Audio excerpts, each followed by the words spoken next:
नमस्कार. आपण एक उपयोगात येईल असं एक टाकाऊपासून टिकाऊ असं एक बांबू ठोकण्याकरता एक जुगाड तयार केलेला आहे. तर हे तयार करण्याकरता एल अँगल पाहिजे, जितका लांबीचा पाहिजे त्या पद्धतीने तयार करू शकता. यावरती एल अँगलला वरच्या डोक्याला एक 4 ते 5 इंचाचा गोल पाईप बसवलेला आहे.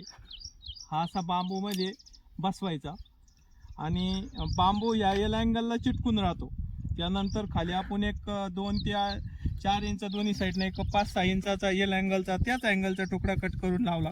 तर ह्या जागेवर जर आपण घनाने हातोडीनं जर हाणलं तर हा जे बांबू आहे हा बांबू मल्चिंग पेपरमध्ये जर समजा ओलावा असेल तर टोमॅटो प्लॉटमध्ये किंवा इतर कोणतेही समजा आता तुमची शिमला मिरची असेल, काढल्या असेल, दोडका असेल, त्या प्लॉटमध्ये जर तुम्हाला बांबू ठोकायचा असेल तर याच्यावर जर हाणलं तर ॲटोमॅटिक ओलला असेल तर बांबू खाली जातो.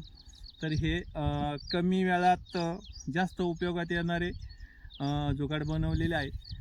तर हे मला असं वाटतंय की हे प्रत्येकाने ही कला आत्मसात केलीच पाहिजे.